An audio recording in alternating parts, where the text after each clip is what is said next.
you're writing these very, very big books, frankly, a couple of the most important books of the 21st century. Do you exist at exactly the right time, or would we be much better off if you were a little in the past or a little in the future? I have no idea. I mean, I think that everybody is the product of the exact moment. But given what you're trying to explain to people, given where the world has been and where it is about to be, what's the most important time to be telling the kind of story that you want to tell?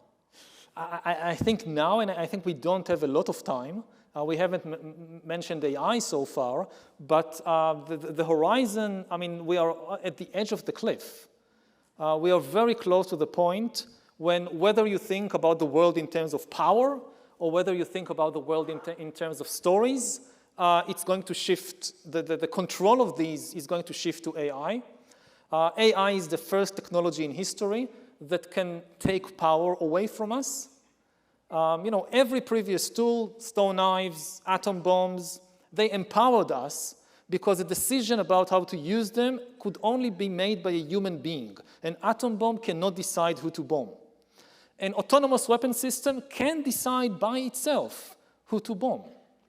A social media algorithm decides by itself what news to show you or what stories to show you. And so it is already taking power away from humans. For the first time in history, we are losing power as a species at a very rapid pace. And similarly, we are also losing control of the stories that we believe. And AI is the first technology in history that can create stories by itself.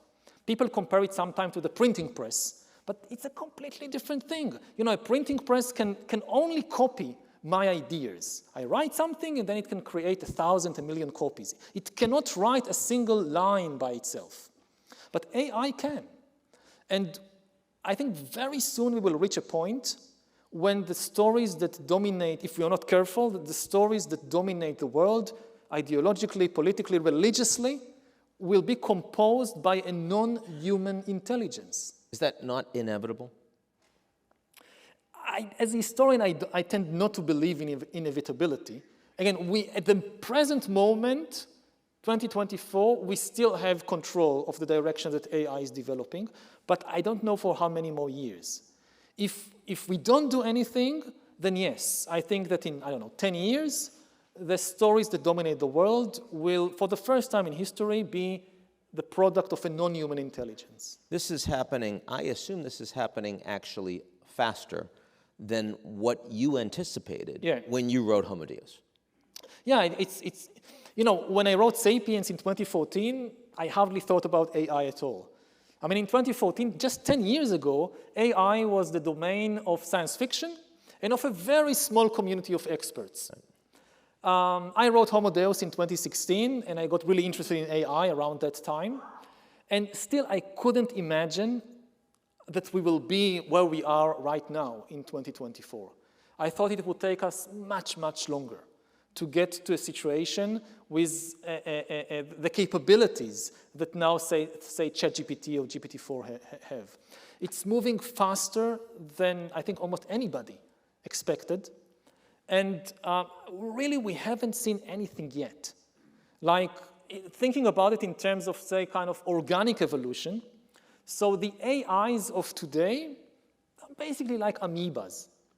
They are just the first tiny creatures at the beginning of a new evolutionary process. But digital evolution is millions of times faster than organic evolution. It took billions of years to get from the first microorganisms to dinosaurs, to T-Rex. But to get from the AI amoebas to AI T-Rex could take maybe just 10 years. Now, if ChatGPT is the amoeba, just try to imagine what the AI T-Rex of 10 years from now would look like.